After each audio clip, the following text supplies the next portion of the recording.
John Henry Soto here, along with George Batista, as always. Welcome to Counterparts. And generally, we have a show where we spotlight conversations with creative minds. And George and I decided to branch out into something a little bit more ambitious, something that we actually are passionate about. We'll have conversations, we'll riff, we'll ask for your advice and for you to get involved in this. And today, we're going to be talking about the destruction of melody. Is that a real thing, or did George and I, just are pissed off because we're two little bitches? Time will be back.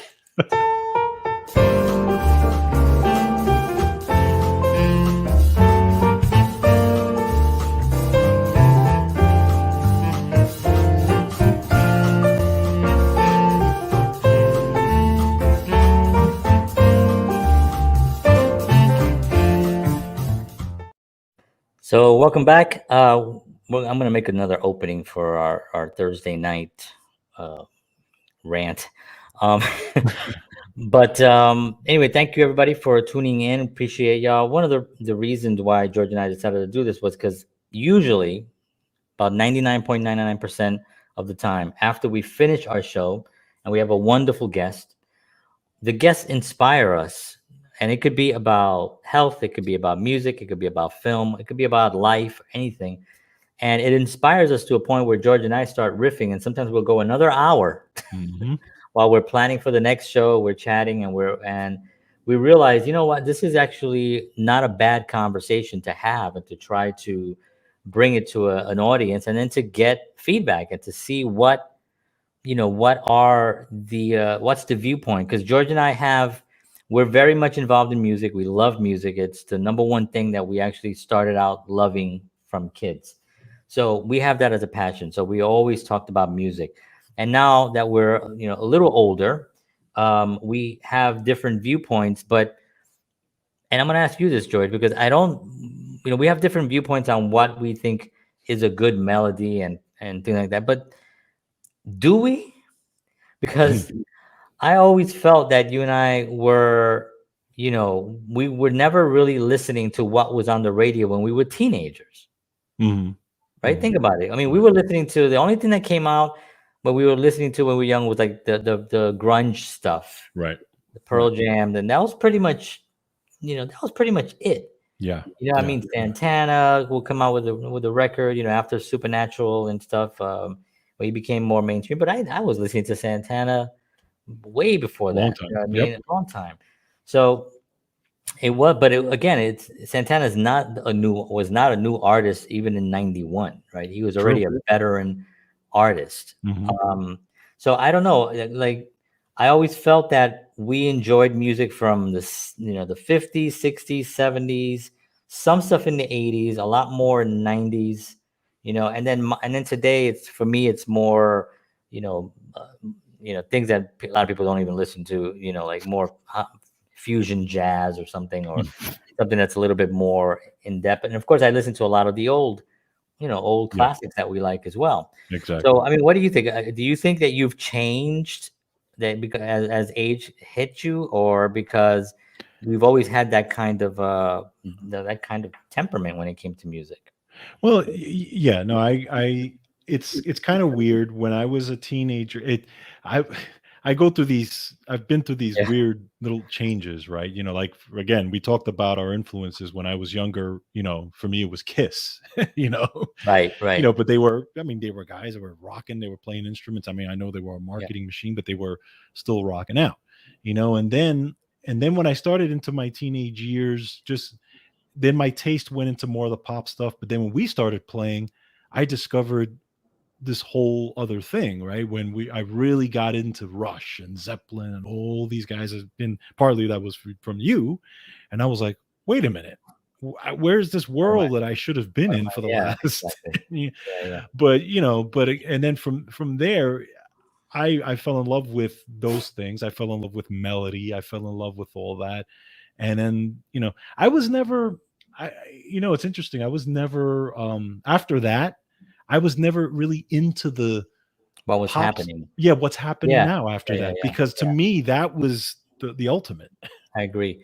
And if anybody's out there, if you want to chime in on what your views on that, like modern music and melody, is it and we have theories, and Yeah. and our theories are completely wrong, but they're going to be theories that we've developed, or at least I have a couple of ideas. I have a couple of articles that I want to actually go over as well on a couple of them, the catchiest songs, Mm. what's considered the catchiest songs based on science.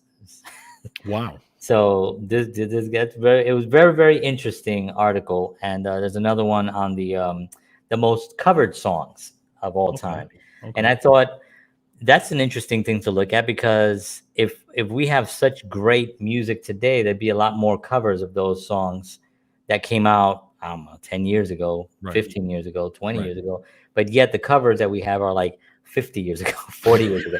So True. I'm gonna go over True. that and show and talk a little bit about that. Absolutely. But yeah, you're right, because I don't remember, especially somebody like, I was listening to Eric Clapton. So Eric Clapton has been pretty consistent, at least in the last 20 years. Mhm. He's kind of come down a little bit from being in the pop, on a pop radio. But when that whole acoustic thing came out on MTV, the MTV Unplugged, he kind of reached another level of success, right? Because Right. he had been already a legend, Right. but he wasn't fully mainstream. He didn't have Mhm. songs on the radio until that came out. Right. Um, so somebody says, because I asked, he said, "Okay, you asked for it. I cannot handle auto tune. It really disturbs me." Oh boy, yeah. Yeah. Yeah, It's and that actually attaches. I'm glad you brought that up, because it actually. And I'm sorry we can't see your name, because sometimes Facebook blocks names of people. So I apologize. If you want to just jot your name in there, so we know exactly who you are. And it says, "Indeed, I once was in a break with other bands. We talked about what songs each covered. One said, oh, I see. Okay, covered a certain band because let's create songs that anyone could cover." I mean,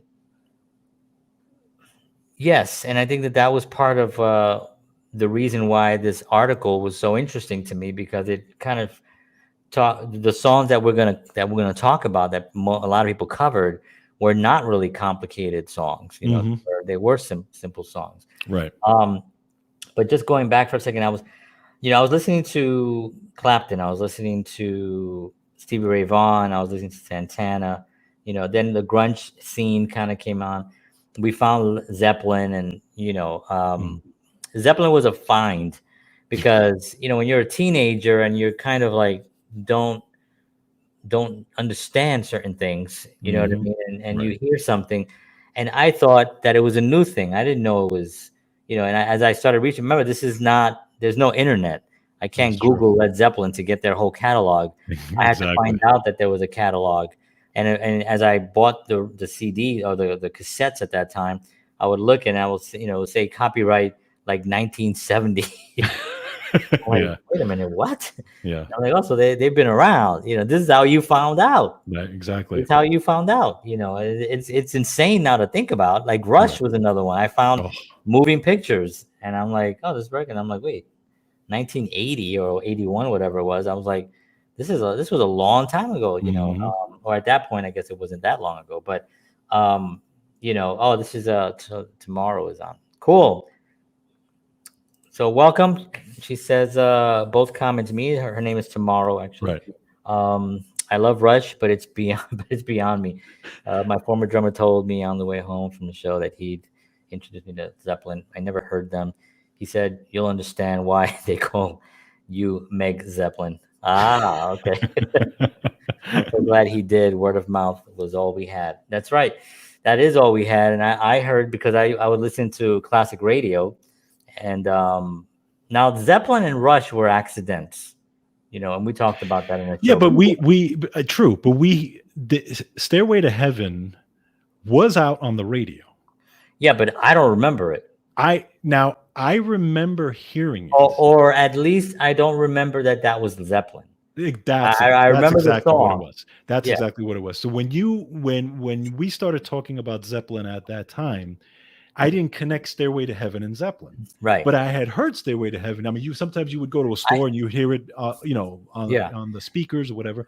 But then when you get, and then I was like, oh, wait a minute, I know That's that Stairway to same. Heaven. That's that Huh? same band. Yeah. That's the same. Right. And then that's when that whole thing started. Right. And it's interesting because I remember the immigrant song though. 'Cause Yes, that's right. a very That is another and one that's that been was, used a yeah, lot, yeah, for other things.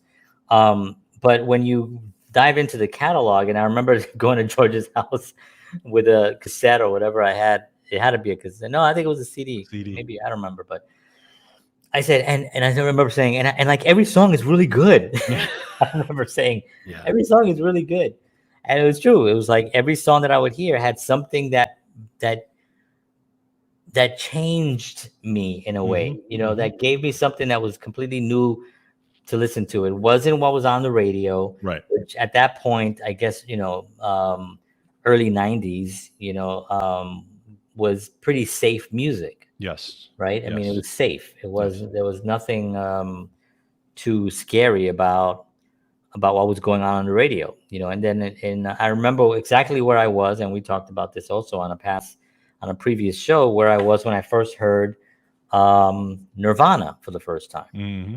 And I remember I was just laying in bed, and I always had my headphones on. That's how I slept. I slept with my music playing, and I had my headphones on, and this band came out, dun dun dun dun dun dun dun dun dun dun dun, and I was like, what the hell is this? Because up to that point, if people can remember, we had a lot of the hair bands that they call them, Right. which Right.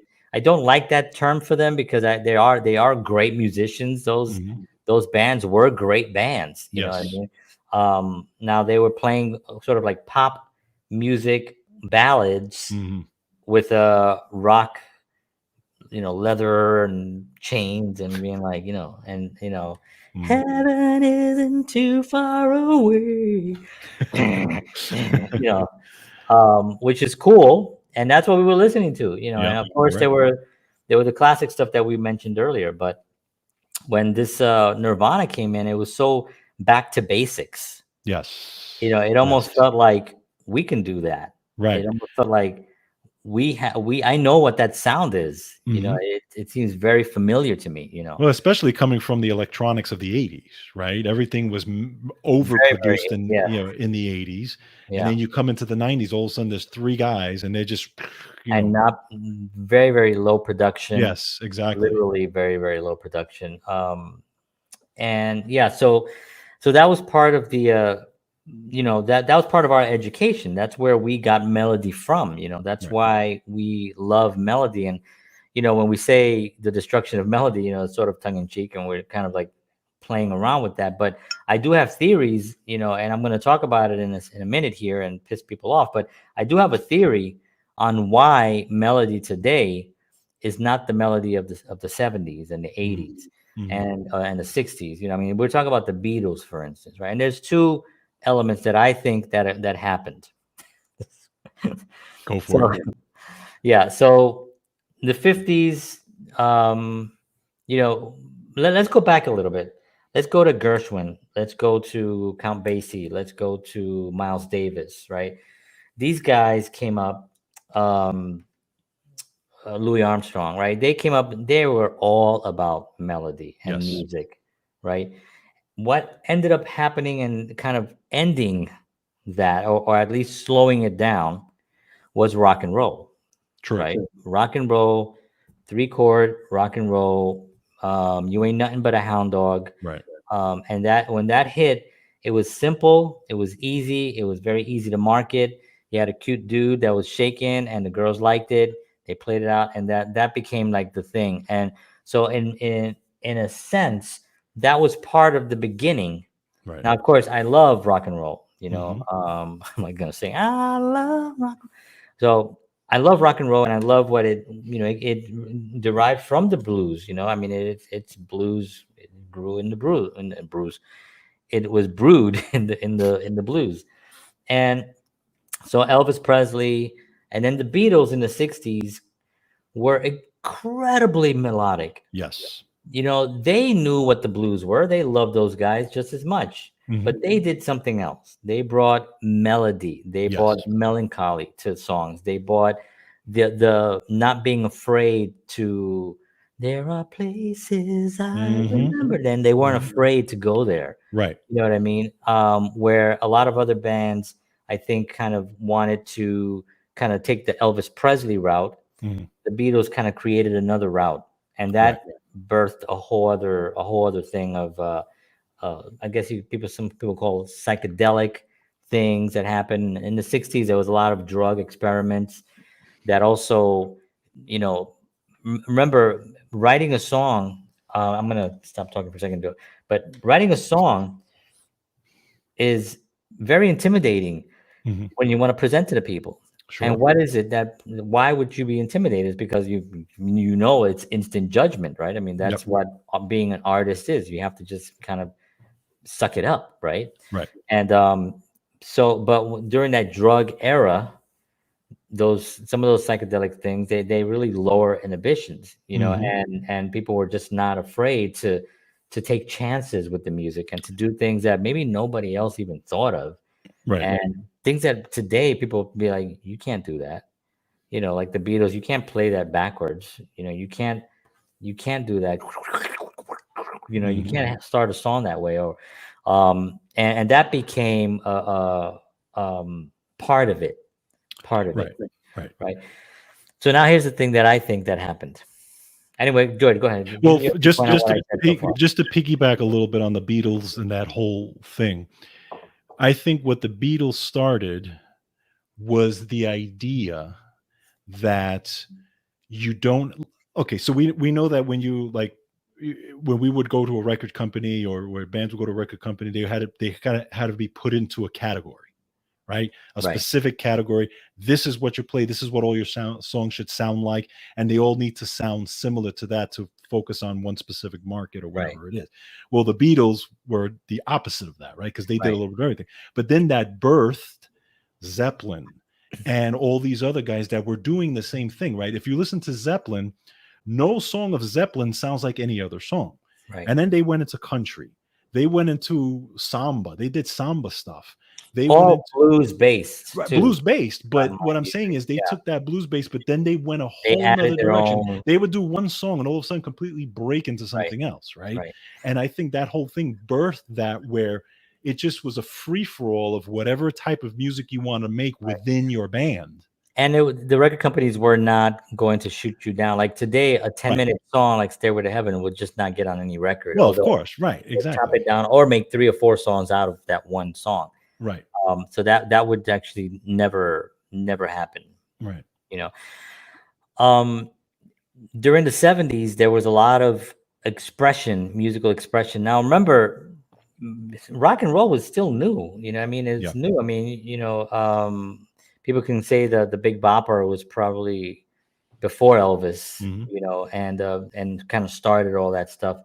Um, but from like, let's say, I don't know, 54, I guess is the famous year, right? So let's Hmm. say from like 54 to 77, because disco came in Yeah. That's right. around that era, right? So that was really, in my opinion, where rock and roll created the framework of what's to come, of Hmm. everything that's to come from there. Hmm. You Hmm. know, then you had the late 70s where you had disco, and that was a completely different, just dance kind of Right. thing. Then we had in the 80s, early 80s, was a punk, right? Yeah. Punk kind of came in, and that was birthed from a lot of the stuff that was happening in Europe. You know, a lot of stuff that was happening in Germany and Right. in Europe that kind of came to America, and they had this reggae influence, they had this rock influence, they had this pop influence, and it was this whole other element fused together that created this what do you call it, punk scene, I guess, right? Yeah. That's what the Police Had the followed that. Police and Right. Blondie Yep. and Hmm. those kinds of the Ramones. Yep. You know, they came through those avenues. Um, Never a fan of that, except the Police. I loved the Hmm. Police, but I think for me it was the beginning of something changing, where melody was sort of like you didn't have to have a great melodic way of expression. And I don't mean a great voice, because Right. Bob Dylan wasn't considered a great singer, Nope. but had a lot of expression in his Sure. voice. Right. Jimi Hendrix, not a great singer, but a lot of expression in the voice. Same thing with the Doors and Jim Morrison. So Jim Jim Morrison. Morrison, right? Yeah. So the expression in the voice kind of started getting a little bit watered down as we got into the early 80s with the punk scene. Right. Then was revitalized. This is my own thing that I think about. I think about this all the time, people. Please do not hate me for saying these things. And Canceled. then, yeah, and then it got revitalized with like an R&B singers started coming in. If you remember, people like Luther Vandross came in, Yes. became a Yes. huge hit. Super incredible singer, probably one of the best ever. Dionne Warwick was in there with some hits. You had Air Supply come in, all melody. Yes. Hall and Oates, all melody. And then melody kind of came back again. Right.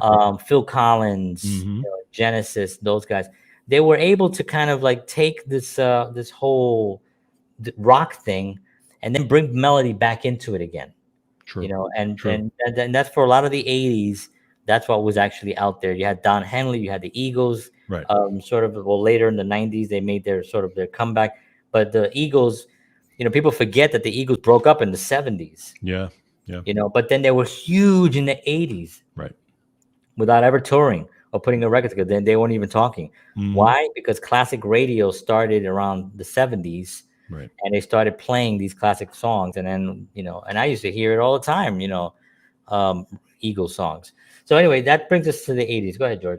Yeah. So yeah, and I I haven't gotten agree. into my reason yet. Oh, okay. Not yet. I was waiting for the reason. I'm really There's a milking it. point in here somewhere. Yeah. Yeah. No, and I agree with you, because I mean, the 80s, you had that huge explosion of melody. You had the Whitney Houstons. You had all these people who, especially toward to mid to late 80s. Also was What? synthesizers were Yeah, also synthesizers, very electronics, and all this. melodic. But then that was the era of like the big one hit wonders, right? It was a lot of Right. one hit wonders there who were very melodic, Very extremely melodic. A lot of their, which I mean, sometimes and honestly, there, there are some of those songs that I like. I That love those songs. they're very melodically, they're catchy. They have a hook, and you could see why it was a hit at that time. Yeah. But I agree that it was And the melodies are really important because it's not just like I'll think of a song like "Take on Me," right, by Aha, right, which was a huge hit. Right. Very melodic song. Right.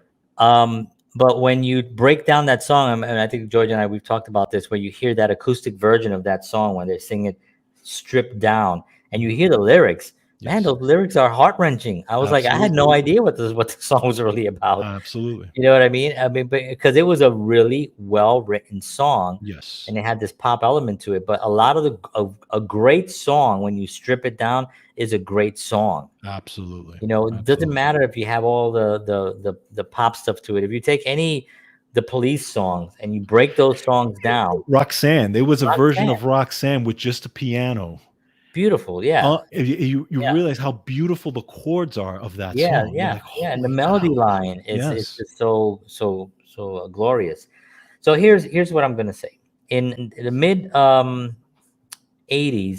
although it was there in the 70s too, but it was rap came in. Right.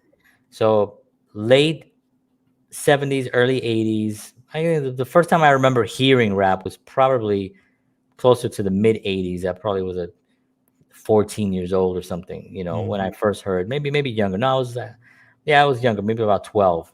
I remember the first time I heard somebody go, "Yeah, come on," to do the whatever the rap thing, and I loved it. I mean, it was new, it was different, it was it had a good beat to it, but it was strictly for me the club. It was strictly dancing. It was for break dancing. It was for that era. It wasn't for me to go and listen to try to learn how to do it. Like I never listened to a rapper thinking I want to be a rapper. Right. So as soon as money, and it's always money, unfortunately, right? I mean, record companies, and they need to survive. They want to survive, and they want to, take people's money. So they have to get as much money as they possibly can with whatever is hot at the moment.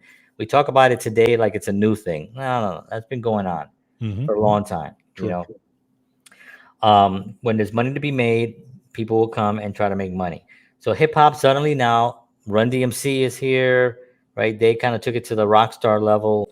They hooked up with Aerosmith. Then you had LL Cool J come in. Then you had Houdini, and you had all these other hip hop guys suddenly have pop hits, Right. True. hits that are on the charts, Yes. charting Yeah. top pop records Right. with absolutely no melody in the vocals. True.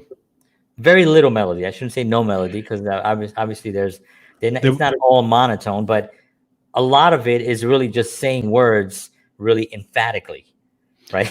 yes, It's but there like was that, they and that's the way it is. right. Well, There's no you're talking vocally because a lot of those records did have melodies melodies in the in background, the but I'm talking background. about You're talking the about part that vocal. we remember. Right. Right. Like this conversation started because we were Friday night. It was It was late. I late. I was was walking walking. home. We got down to the lane, and I was Yes. dreaming of Yes. the night. Right. Right? I mean, what a run! What a run! A vocal run, right? And I'm thinking, well, we don't. That's a run that you don't really hear anymore. You don't hear No. runs like No. that You anymore. can never hear that. You can, no. Yeah, you don't hear those anymore. So, and that's what started the conversation, because it's like that, and that's the That's the way way it it is. is. Right. And then all the other songs, because they had some good songs. Dan, dan, dan, dan, dan, Hmm. dan, dan, Yep. dan. I love that song, I mean, and I love Run DMC, Right.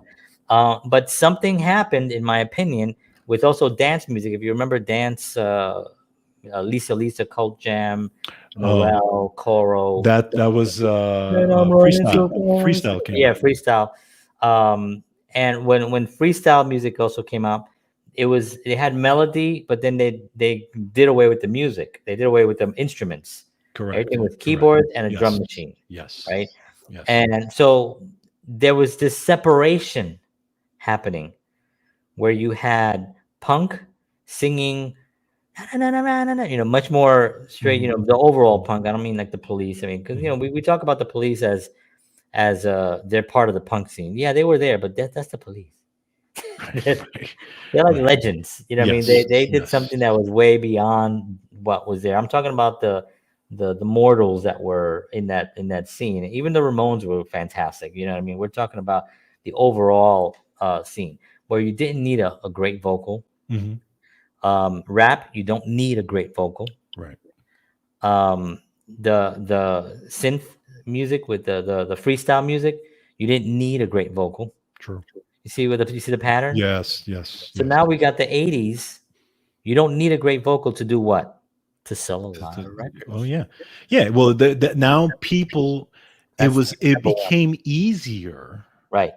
to sell a lot of records without having to actually be as creative. Let's say. I mean, that was creativity, but not as creative Yeah. as these people were who preceded you, who actually had to sit down and write melody lines and riffs and all these types of And things.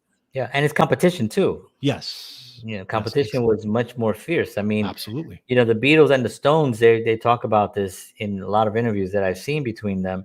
People think that they were rivals or something. They were not rivals at all. They were actually really good friends. They used to hang out Hmm. and everything. Hmm. They would call each other to find out when they're releasing an album, and then the Stones will release an album right after that. They'll Right. give them like a week, or vice versa. Now the Stones did take a lot of ideas that the Beatles were putting out, and then they would kind of Yes. put out similar, the Sergeant Pepper and their Exile album, and things like that were kind of similar in how they looked and everything.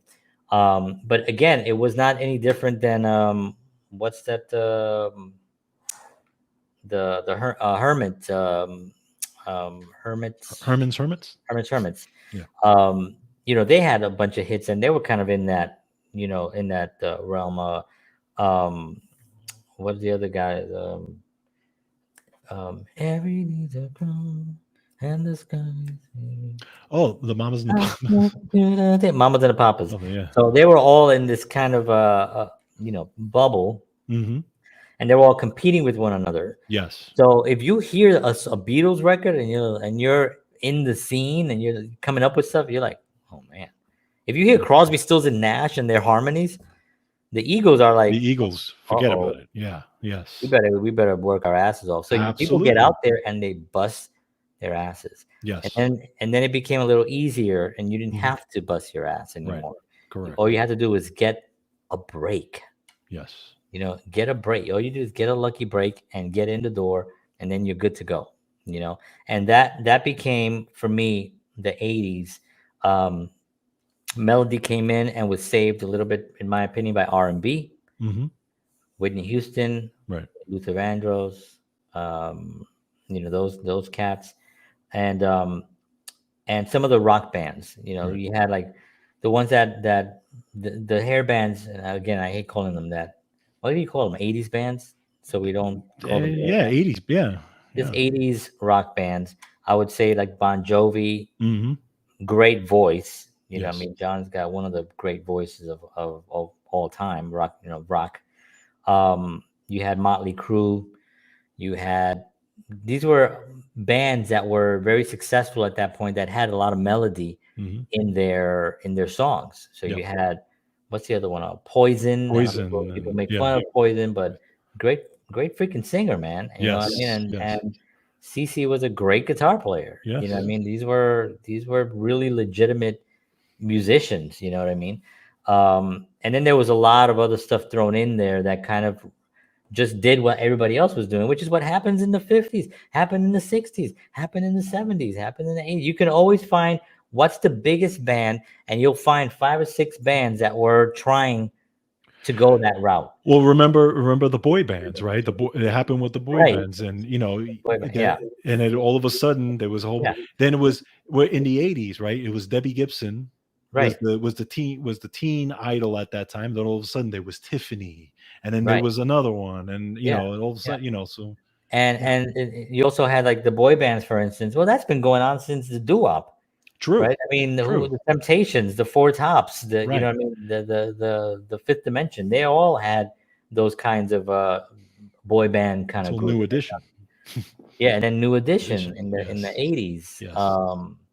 I saw New Edition live when I was in the Bronx. Right, literally brand new. I mean, they were Wow. like super kids, and they were, who they were playing with? Oh. Run DMC.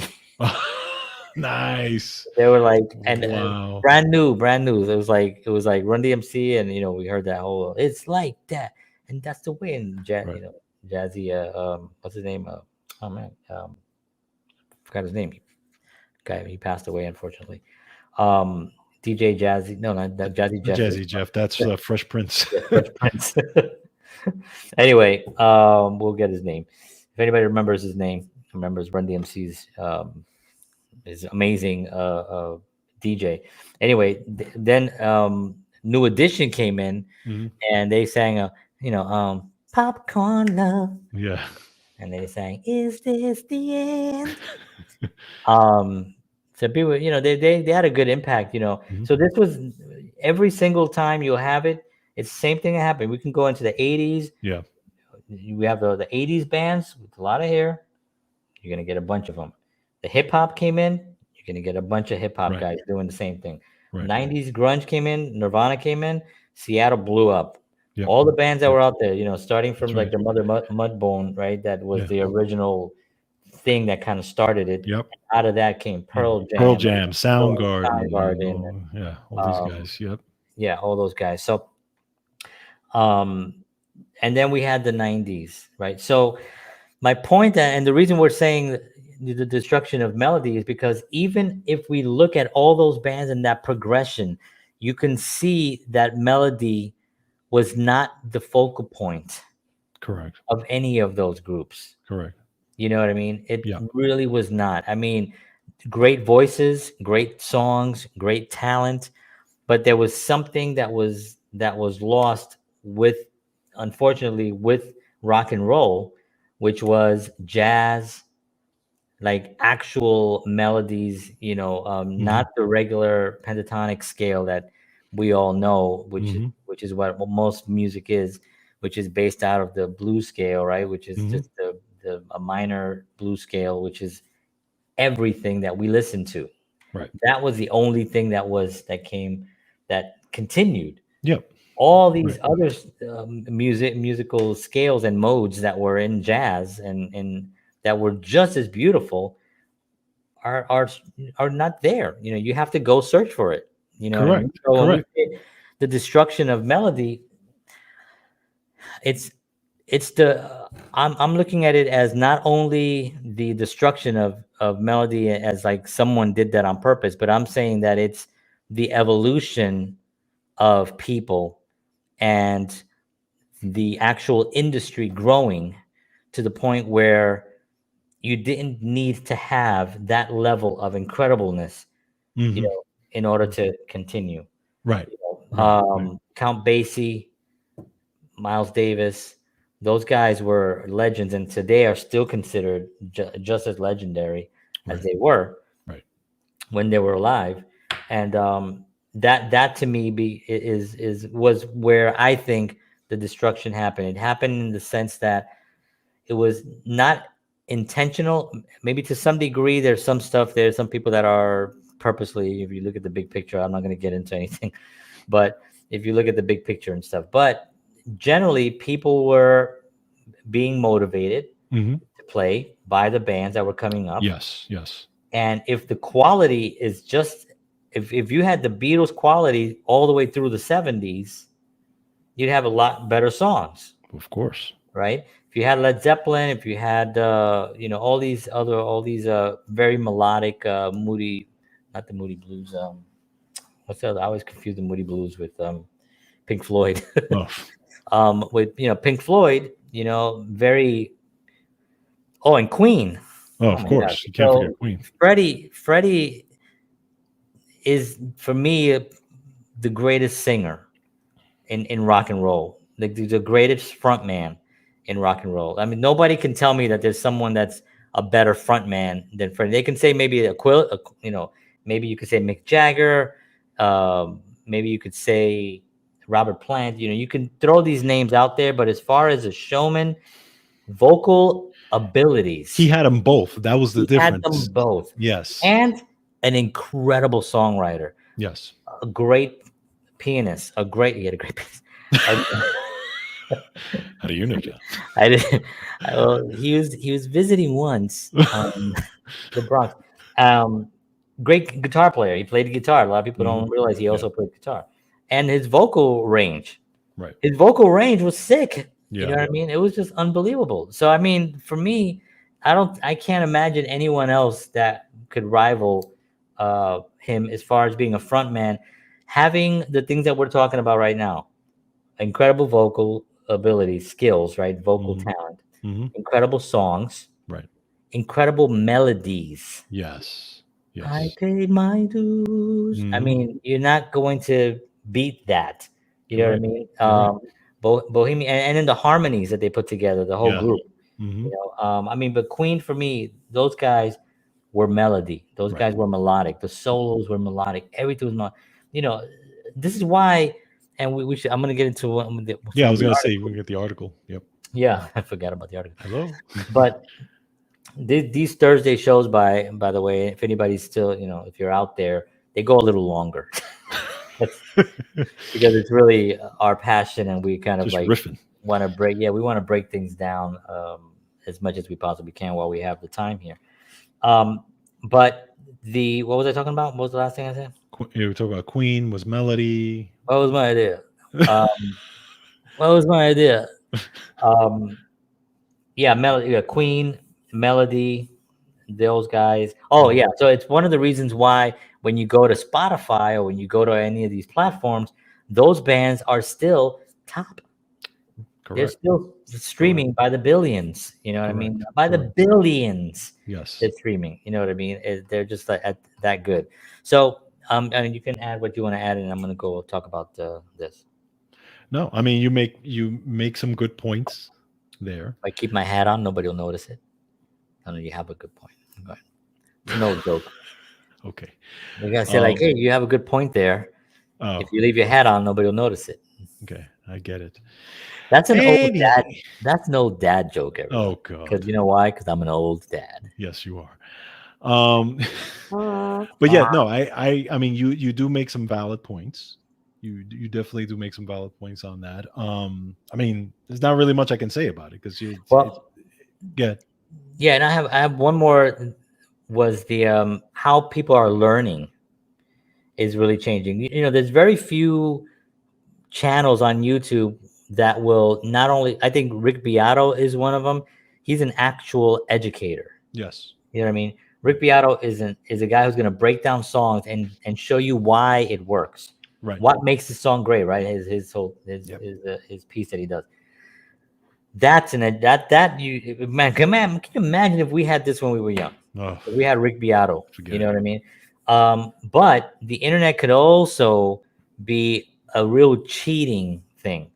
You know, it teach you how to get on TikTok and how to have a 2 minute song that was going to make you a viral and make you rich. Yeah. It's going to have guys just show you the chords and teach you how to play guitar at the learn how to play guitar. So you're learning how to play by the person that's teaching you. You know, teachers are important.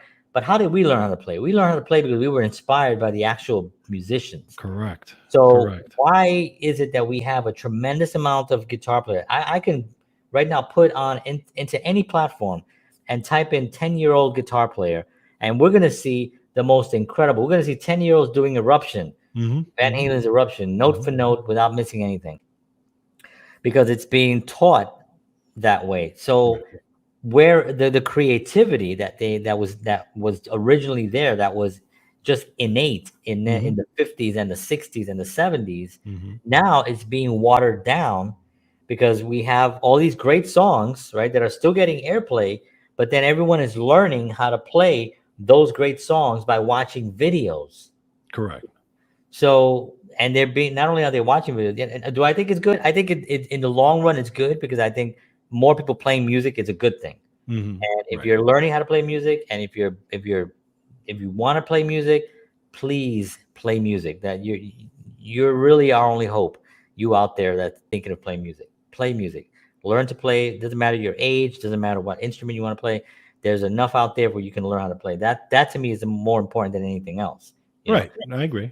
But the creative portion of it, also you have to learn how to disconnect from what you're learning there to then what you're listening to yourself that inspires you, so you can create your own creativity that's Right. brand new, that's not so influenced by what you're Correct. seeing the guy playing on YouTube. And that's part of the trap, kind of, where, and I talked about it before, where musicians sometimes get into when they're starting to play, where they want to play their favorite songs, right? I was guilty of Right, this. yeah, yeah. I wanted to play my favorite songs on the drums and even on the guitar, Tiptoe and Through the Tulips, I think that was your yeah, first. exactly, right. You were good. And I wanted to play these songs, and it's fine when you're learning how to play the song, because yeah, you learn a new chord, you learn, blah, blah, that type of thing, you learn how the song is constructed, but then the point of that is to take what you've learned and apply it to your own creativity. Yeah, and then come up with something that's Right. And nobody's i heard of. think i think as an art, that is lost nowadays. It's I don't think it's lost. I think it's been diminished. Well, It's hard to find, it's hard, yeah, it's hard to, it's because like but it's out there, because I it follow some but incredible bands, that's the problem. It's out right? there, but you have to go out and go And through for all it. this to get it. Where And that's in the yeah, 70s, everything was out there, right? right. Everything. I mean, granted, it was radio, no internet, and all that stuff. But I mean, you turn on the radio, again, you had Zeppelin, Eagles, Clapton. You had all these people, one right after the other. You Can you heard imagine that? every single one of them, which was incredible, right? Now it's very few and far between that you have those really good. I mean, again, there are people today that are have great melodies, like the Adeles of the world. Yeah, I was gonna Okay, say Adele. I was gonna say Lady Gaga. I Lady think she's Gaga, right? incredible. I Even think the Bruno Mars, Bruno Mars, and what's her name, Alicia Keys. Alicia You know, Keys, brilliant, and they're great John singers and everything, Legend. right? But again, to me, there's it. there's for every Adele, there's 20 artists that are not melodic, in Right. my opinion. Right. Well, Okay. when you look at the top 40, if you go right now and just look at the top four, or no, not Yeah. even look at them, look at the top 10. Yeah. You're not going to see a lot There's of not, because melody there. everything is Right. this. Everything is just straight across. Yeah. I mean, You hip know. hop is generally the beat, some melody. Dunk, dunk, boom, dunk, boom, boom, boom, boom, that's actually too good. Right. And then, then it's just it's spoken word is what it is. I Right. mean, But hip it hop is used to, but hip hop was based off of, hip hop was like very melodic. right, like Will Smith talked about it. Like the whole essence of hip hop going way back was the point of taking a good song and putting lyrics, or putting your hip hop lyrics over that, right? Or sampling a good melody from an old song, Right. and putting your stuff over it. But Correct. they're not even doing that now. Right. I don't hear much of that now. Yeah, I mean, like I can't even speak to it too much because I don't even listen to top 40 radio. Like I don't even, I listen to what because on the I'm on in social media a lot of the stuff comes to me because I get Yeah. it through the social media channels. Mm. So I'll hear stuff that's coming out, and things that are new and stuff like that. But overall, the melodic push, Mhm. it's not pushed. No, We were no. just talking about David Foster right before we went on the air. I mean, Right. this guy is a melody machine, Yes. right? He Yes. is a melody machine. He is not going to mess around Right. with what's with the trap music or hip hop music or stuff like that. Not because there's anything wrong with hip hop music. Hip hop music is Of humongous. It is course. worldwide. It Of is course. massive, and I'm happy that it's very Yes. successful. We're looking at it as the melodies that are put out, the melodies, you know, that we grew up with, Right. the idea of that you can take those seven notes and create something that to the ear makes you feel something, Mhm. but Mhm. something special. Yes. Yes. That is what I haven't in a very, very long time. I mean, I've heard some bands here. There's a band I told you about out of Nashville called The Woods, which I Mhm. really love. Very melodic and incredible harmonies, just incredible. I haven't seen them live yet, but they play here live. So they do, funny enough, every Tuesday night at 7 o'clock, Nashville, Eastern time, they do a live.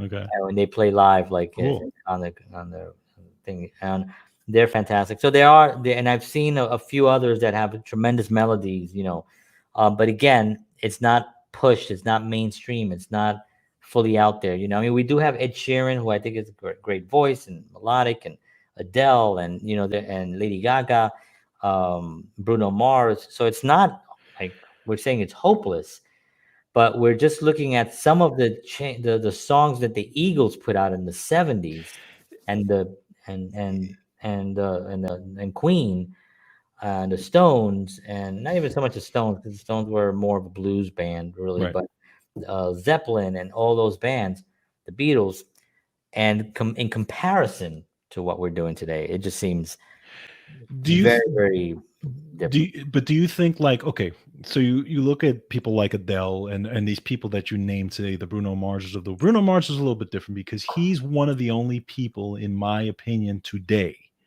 that is as close to Don't say it. what the Don't say it. no, that is as close to what those bands were back then. Right, he's kind of brought back He's brought that back that because funk. if you listen to his music again, he can go from one extreme to the other. Right, right. He's He's got a good not. voice. He's talented. He could sing, Yeah, I mean, dance. one of his songs could sound like The Police, and the other one could sound like some other hip hop Right, thing, and then one right, can sound like a pop thing, and right. he can go from one extreme I mean, to he's the a other. music machine. I mean, he's been doing Correct. that for a long time. No, 6 years old. no, correct, and he's extremely talented. I mean, he plays most of the instruments on his Right. albums and stuff like that. But he's one of the only guys that does that. But when you look at melody today, and even when I listen to Adele, her singing is just off the charts, I love Adele. right? But even her songs, and I'm going to be very honest, okay? Even her songs don't move me like the Eagles moved me. Hmm. Well, I have to disagree on a few things because Adele has that song called "When We Were Young." Yes. Actually, I'll even go even further than that. That song, every time I hear it, it's amazing. I'll even and a guy that you like that does absolutely nothing for me. Nothing. Mm, Okay? what? John Legend. Oh, John Legend. Okay. Okay? Great melodies, great musician. Yeah. I Okay? mean, But "Ordinary People" is like a very, very melodic song. no, I know that, but does nothing for me. Yeah. You Yeah. know, I It's to also me, not the genre that you actually would yeah, but listen it's not to. even that. If I hear a song that hits me, like I want a song to hit me here. I So want a give me song a that song right now that would hit you. Name one song. It doesn't matter when it came out. It can be an old song from Tiny Tim to today. Anyone in between that when you heard it was like, whoa. I'm too sexy for my shirt. Ah, I knew it. See? No. Okay.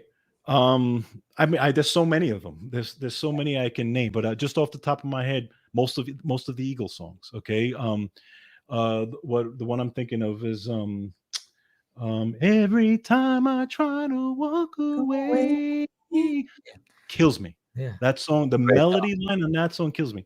Steely Dan.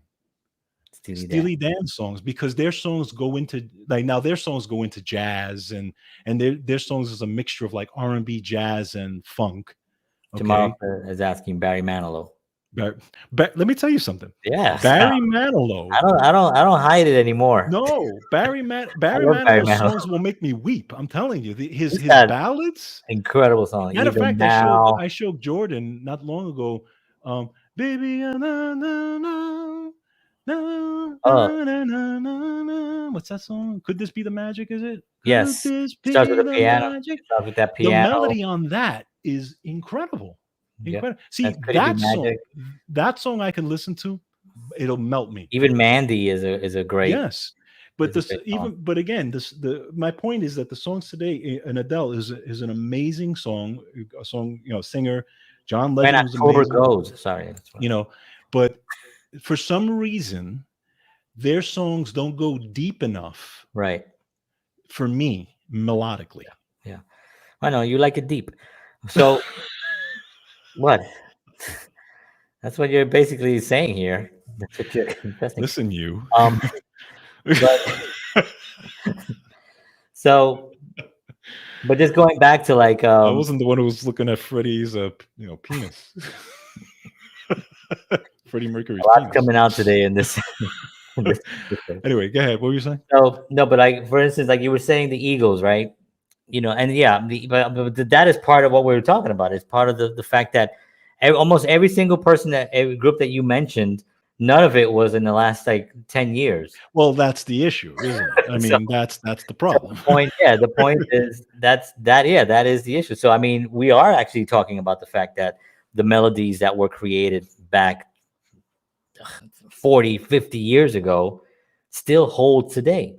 Which again is the testament to the fact that Spotify streams 70% of it is old music. Old music meaning songs that are over 30 years old. Yeah, right. That's where Spotify makes most of their money. Why Yes. do you think these legendary artists are selling their catalog? If the music industry had no use for them because it wasn't going to make any money with somebody, they Mhm. wouldn't. They would push them aside because that's what they Right, do. That's what they right. do, right? But no, they got Paul Simon's catalog. I can't remember who else, but they got a bunch of these catalogs that people sold, and they got almost $1 billion for these things. Half a Yeah. billion dollars, whatever it was. Totally makes sense because melody, no matter what comes through down the pipeline, is always going to be the key thing. Yes. Melody is always going to capture people. So songs, the Piano Man is always going to capture people. The Eagles, and I can't tell you why. You That's want? always going to be good. Yes. Always Yes. going to be good. Stairway to Heaven and those bands. And so Currently, this melody is being suppressed to some degree unless Yes. you go and search for it. Correct. It's been already established what good melody is, because the testament is the fact that they're still selling a billions of streams of these these old artists, older artists, and people are buying their catalog. So it's the industry really, Hmm. and it's and what we talked about, I think, before, about artists not being developed. Remember artist Yeah. developments back in Right. the old Yeah. days? A&R and all that. Yeah, Yep. A&R and stuff, that's not really a thing anymore. Now people go No. to TikTok and see who's getting the most streams and contact that person and give them a deal, squeeze out as much from them as they can, because remember, sometimes they didn't put the work in, Right. right? Right. They didn't put the that legwork in. They only put in whatever it took to create that TikTok with that song. And maybe they do have it. Not all of them are just a one hit, But my point is that they didn't put in the work, and because of that, I think it changes how we perceive what new melodies are, what it should be. Right. But and just another point that I was thinking that I've actually thought about before. So when you look at these older artists, all right, who are really, there are artists out there right now that we've talked about, that are back there who still put out albums and Oh yeah, nobody hears them, right? right. Because they're not played. Because right, they're not, they in when you look at society and when you look at the top 10, they're not relevant, right? Right. But they're the Madonnas of the world and the Billy Joels of the, it's not all of them are putting out albums, But but some of those people are. right. But That like, for instance, like Billy Joel hasn't put out a new music in in 20 something years, Right, right? correct. Maybe longer than that. But the reason that they're not relevant, what you were saying right there, Hmm. is because of age. Yes, no, I agree. Because this is a meat Because they're not planet. because People they're care not about gonna what. they're not gonna appeal to Correct. the 20-year Right. old But out there, that's which, that's the mistake. right, but here's my thing though. They may not appeal to them, right, because they're old, but their music is obviously still appealing. Their Correct. older music is still Correct. appealing to them. I think that the record labels are just not marketing. Like, I'll give you an example: is David Crosby. Right. David Crosby put out a record in 2020 or something, which I burned. I played it, burn is on stream anyway. Um, I played it over and over. And when you talk about melody, Mhm, David Crosby, what? mhm. He's incredible, Right. incredible. And this record that he just did it. It's brand new. It is amazing. The melodies that he puts out and his vocal performance on this record. Who heard it? Yeah. It wasn't on radio, Right. but David Crosby's in his 70s, and still can perform. He's probably closer to 80 now, but Right. that's my point. But again, the Rolling Stones are out there. They're still filling up stadiums. They're filling up stadiums, but they're not putting out new They're not putting stuff. out they do put out new stuff. They just had a new record out, Well, but it's not mainstream. it's not mainstream, right? Right. Right. It's not mainstream. They put out they put out records consistently. They've been putting out records almost every other Well, because year but they're going to appeal to the people to that audience. to that They audience have that such a was loyal fan base, exactly. but Exactly. young people go to these concerts because the Rolling Stones are a marketing machine as well. That And tongue multi-generational, yes. is the same thing with I mean, I think John Mayer joining the Dead with the Dead and Yeah, Company, I think also helped the Dead with new fans, because people that like sure. John Mayer. But Exactly. even if the Dead was still going out without John Mayer, they're still filling up places. Of People course. want to Of see that. Why? course. Because the Grateful Dead, the whole image of it, it's in our culture. It's Right. deep into our everyday understanding of music. But do you think that the artists of today or of the last 10 years moving forward in time, do you think like when those older artists, the Madonnas and the Grateful Dead and those guys are long since gone, do you think these artists are going to have the same longevity that those artists have musically? Not all of them, but I think some will. Some I will, but think it's going to be Adele. a lot smaller I percentage think though. Adele will. I don't know. I don't know about the band. Right. I don't know if the band is going to be. I mean, I don't know if Yeah, in 30 years, if people are going to look back and listen to Coldplay in the same way that we listen to Queen or you too.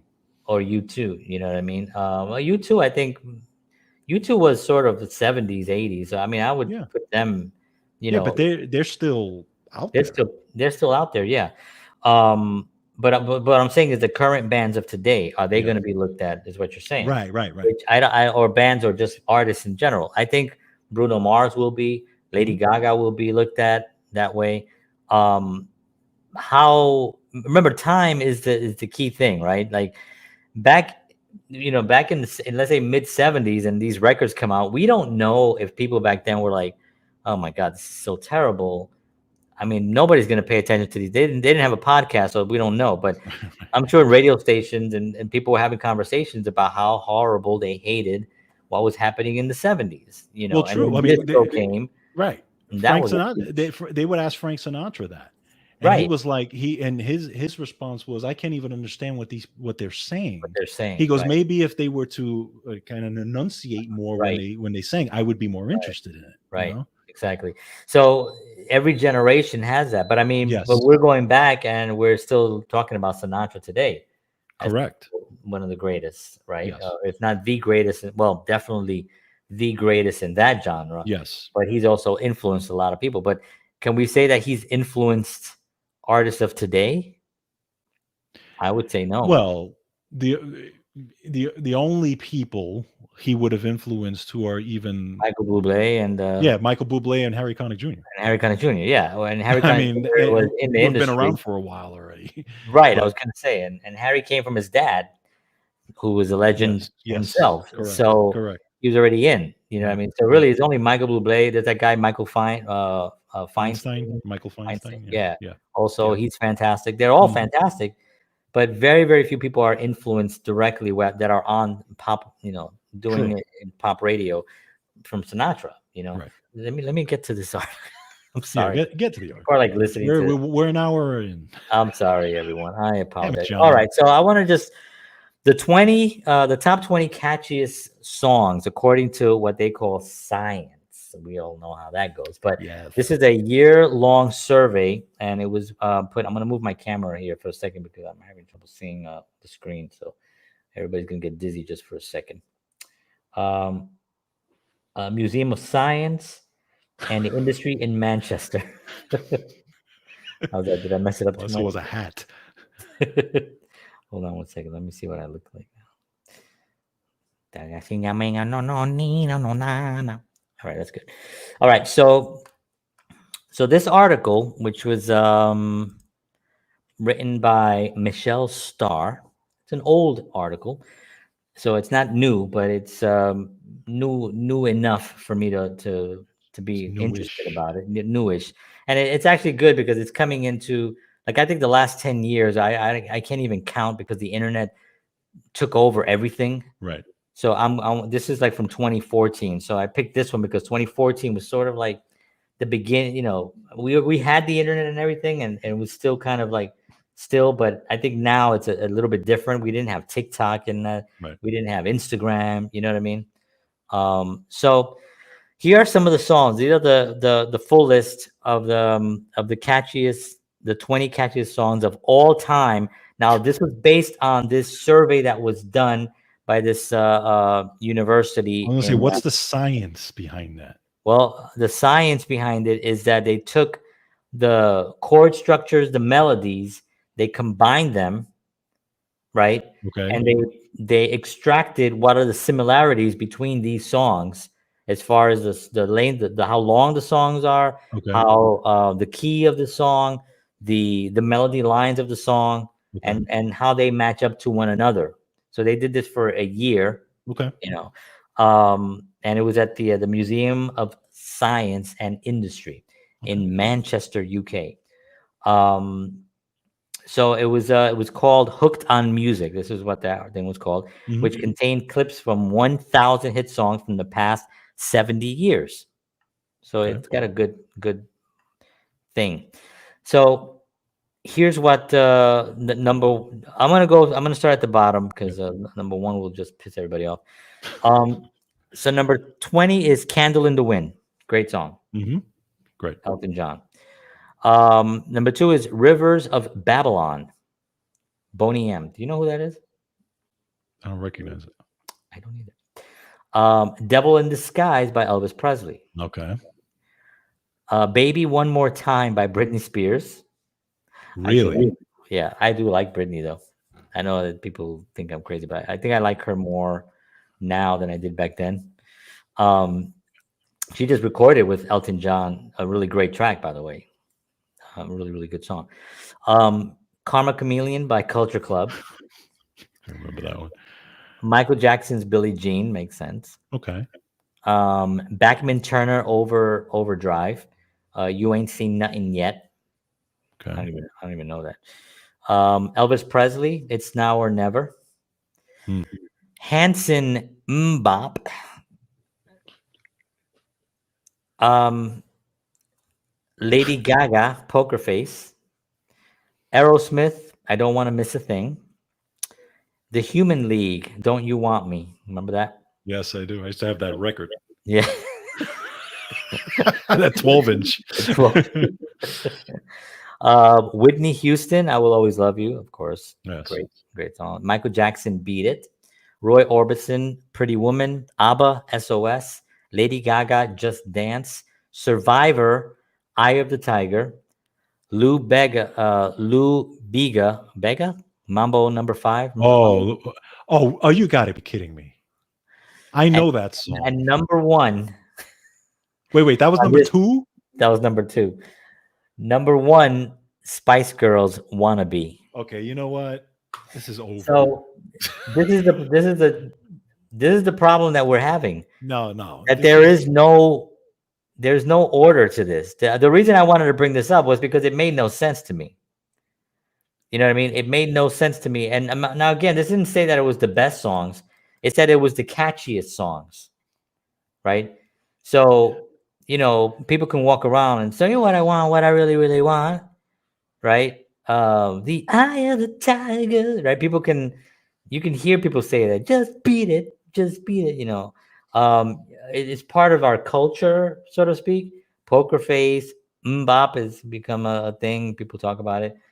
But catchiest songs, per this science, the Museum of Science and Industry in Manchester has come up with that. Now, I know. So just like, I'm like speechless. I know. It is. It doesn't make any. Produced by Randy Randy Bachman. Bachman produced Lindsay. Lindsay. Oh, okay. Okay. And That's my favorite that's Sinatra there's song. that song, Nobody yeah, cares. great song. Nobody cares. Um. All right. So this next thing that I'm gonna read, this is an update. This is why this is such a thing that I wanted to show. Like the 20, what they with per their science. I don't know anyone else. I was trying to find somebody else who was doing something like this, and this place they did it. They did a whole year study, 70 years of music. They did it. Whichever, you can read the article and go into more specifics of what they how they actually did it. But this is what they came up with, right? And so I took that with a grain of salt, and I'm just like, all right, that's what Mm. they came up with. So now here are the 2022 update of the most covered pop songs and artists of all time. Okay, Okay. so I'm gonna go down the list. So I'll start with the number 10. Um, David Bowie. His Space Odyssey song was covered over 263 times. Say something. Something in the way she Something in the way moves. she moves. That's a great song right there. Yes, it is. Paul Simon, Bridge Over Troubled Water, covered 584 times. Wow. And when I get to the top of this list, I want you to tell me what's in common. Okay. Paul Simon, I mentioned. Carole King, You've Got a Friend, covered 388 times. Hank Williams, I'm So Lonely I Could Cry. Remember that song? Yes. Great song. Over 306 times covered. Mick Jagger, I Can't Get No Satisfaction, covered 351 times.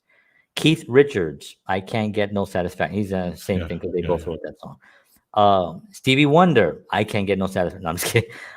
Stevie Stevie Wonder, You Are My Sunshine. I had no idea that was even that. He has so many other I amazing know, songs. I know, I Like know. Rainbow in the Sky, I thought would be Yes, the one. ribbon But in the sky. Ribbon in the Sky, and I like the rainbow too.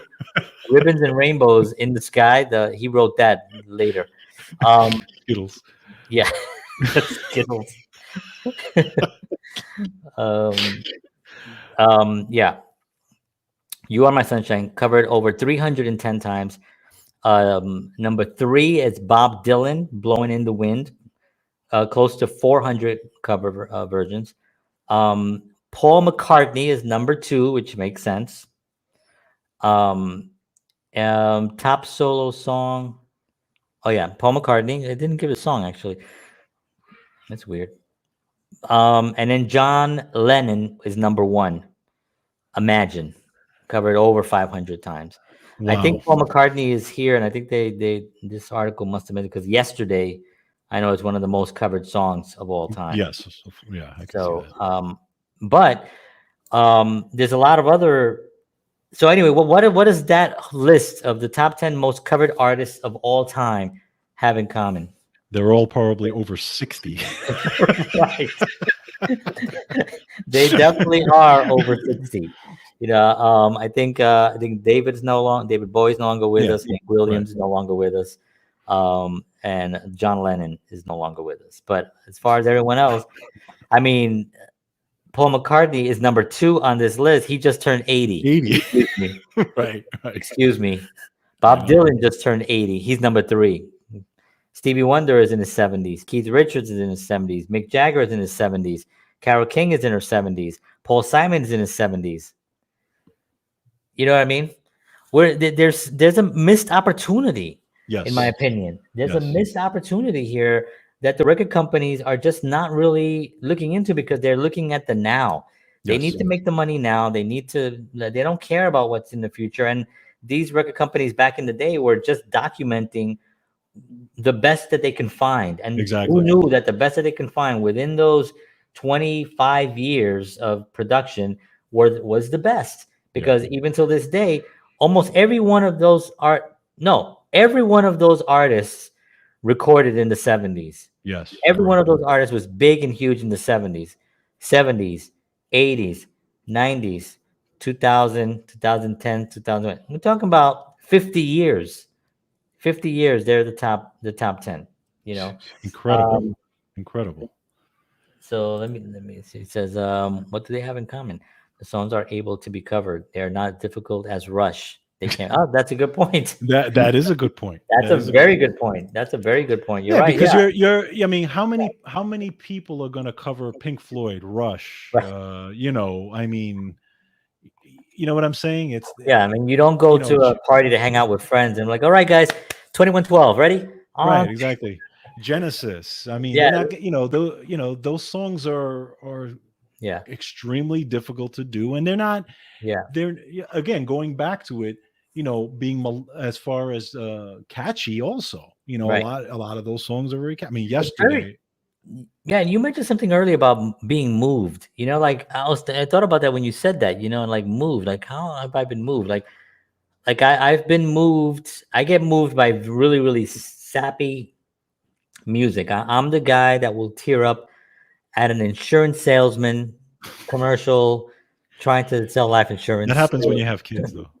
Yeah, no, I don't think I know. I definitely know that it's not the case because I remember watching my Happened to me. mom. Yeah. Yeah, my mom was very influential in my music taste. She Mhm. was the one that she showed me all the right music, Right. and but she also showed me musicals. Yes. And I'm a kid in the South Bronx. Why am I watching Fred Astaire in Top Hat? You know what I mean? Right. Right. Right. And Right. watching True. Singing in the Rain with Gene Kelly because she loved them, and I would watch them, and I got moved by those stories and those dances and the vocals and the whole arc of the storyline. I really got moved by that. You know what I mean? But it's a very, at the time I was embarrassed by it. Obviously, I'm growing up in the South Bronx. You get your ass kicked. You talk too much about, tap dancing like Fred Astaire. So I didn't do much of that. Right. Um, but did I go home and did I check the TV guide? Probably people don't remember, but back It in was the a old TV days, guide. It was a TV we guide. couldn't. We had an actual guide that came out once a week, Yes. and you'd go buy it. It was right at the supermarket. You pull it out, and then you go see what's You on, look to see what was on that what was night, going to be on, and and then go and change the channel. change the channel. And I would actually look and find all the Jimmy Stewart films, all the Fred Astaire films, Gene Kelly films, and whatever. And I would mark them off on the TV guide, and that's what that would be my. But see, when I say move me, like for again going back to, there are those songs that I can hear them over and over, Me too. and they will just have that feeling. And it's funny because I will never forget, what's his name, Neil Sedaka, when they were asking him about songwriting, and he was at the piano and he's playing and he said there's every song, every hit song has a killer chord, he said. Yeah, And he true. said, and then he was demonstrating one of his songs and he hit that chord, which was like a minor chord, Yeah, but it was so beautiful. It was like, yeah, holy cow, what made you think of going there? yeah, But it's those chords and those killer sections and those things. That's what melody. grabs me. Yeah, That's what makes me want to listen to that song over and over when I'm driving. I'm like, yeah, because it creates melody. Exactly. It creates a change in the melody. It creates, it's a shift Right. in what our normal thought pattern is. Correct. Right. And so we're thinking, this is playing like this is playing like this, and suddenly here comes this thing that we were not expecting. Right. And then we get that, the endorphins and everything in our brains are kicking in. Yes. The dopamine and the dopamine pinchers, everything that's in our brain kind of comes on, and suddenly we get that feeling of like, oh man, and it's like, Neil Sedaka is like one of the great songwriters. Absolutely. Like melody writers. Jesus, I haven't mentioned Paul Williams yet, but Paul Williams has a couple of songs that, like, not popular songs, but unless you know Paul Williams' material, but if you know his catalog, he's got songs in there that you're like, oh my Lord, how in the world did he come up with that? Loneliness is actually a song that's like super like sad, but very beautiful, and the melody is incredible. If I'm ever like in a lonely mood, I'll play that, but I'll be the Indian looking at the. You want to know my one of my top number, well, I won't say my top number one of my top ballads that I just, every time I hear it, like it just kills me. It's We Will Rock You. Huh? We Will Rock You by Queen. He likes in there. We will rock you. It's the one by Boz Scaggs. Ah, yes. You know which one I'm talking about. Yes, but I can't remember. It was for a movie. It was for the movie with. I wish we could play some of these tracks here, but I know they'll take it down. Love, look what you've done to me. That's one of the greatest ballads, in my opinion. Just beautiful music, and they wrote that on a weekend because they were asked to do it for them. No, he was telling the story. Him and David Foster. Foster, but going back to him, they came like literally like on a Friday. They said they needed this by Monday, and he had to write this song and do this whole thing over a weekend. And they were in the studio already. Right. They had to do this, and literally Monday they shipped it out. Boom, for the movie. Urban Cowboy or something like, or one of those. Cowboy movies. I think maybe it might have been Midnight Cowboy. Midnight Cowboy, that one. Midnight Cowboy, yeah. So but that one, every time I hear it, just melts me. That's a killer song. Yep. But when we talk about, we obviously can see between the two articles that I brought up that there's something wrong. Yes, correct. Right. That was like my only point. I'm bringing up these. No, you're right. There's a wrong. Right. There's something that's incorrect. If the most covered songs of all time, and by covered, we don't mean that they're covered by a lot of people that just play them. We mean that they were professionally recorded in a studio and put out as a single or as a cut on an album for an artist by a record company, Right. meaning that they had to shell out the money to get the rights for those songs. You can't Exactly. just go and record an album without getting permission from the songwriter. And Exactly. some of these songs are like, to get Yesterday in a song is $1 million. There you go. It's $1 million to use it. And I think you have to only use, you can't use a whole song. You can only I use know, some. like a snippet of it. Yeah, and it's like $1 million just to use the actual song. You know what I mean? Matter of fact, you can't even grab your guitar in a song in a film and sing it. You know, just sing it in the background without the permission of the without paying, obviously. Amazing. So this is something that's really, really, to me, a big where to look, because Right. I think this show, what we do here, we try to entertain, educate, and call to action, kind of motivate to do your own research, and then maybe and reach out to us and let us know, hey, you missed this, or this was wrong, or Yeah, absolutely. um, these kinds of things, and really, this is the information that, and this is the disparity between what they think is a catchy song, right? If you think, okay, if a song is so catchy and it's the top 20 catchy songs of all time, shouldn't they be the most covered songs of all time? Wouldn't people generally want to cover the most catchiest song that has catched everybody or has courted everyone? True. Right? True. Right? Why Yeah. why are we looking at Blowing in the Wind as one of the most covered songs of all time by You have, Bob Dylan? you have a good point. You know what I mean? Yeah. That's a fair point. Yeah. So this is part of our conversation. So wow, we're at hour. This is the longest show we've ever done. Yes. We're rock and rolling here. Um, well, there's our show, ladies and gentlemen. We appreciate you guys hanging out with us. It's been always a joy for us to have these conversations. These are And going to be let us know what you think, by the way. Yeah, absolutely. Yeah. Keep us posted on that and let us know what you find. And if you find any articles, you can always email them to us, because that's something that we like to check out. You Yep. can email it to me, um, John Henry Soto at protonmail.com, or you can message me there with any other suggestions or ideas. We're going to be doing these on Thursday nights with different topics.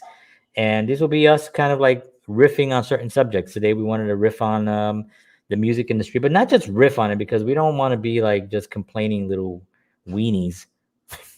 We want to actually bring a point that's valid, and to have the discussion continue.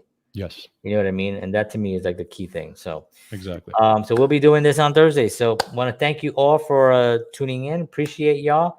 Have a wonderful night. I'll see you all on Tuesday night for our Counterparts interview show, and we'll see you there. And as always,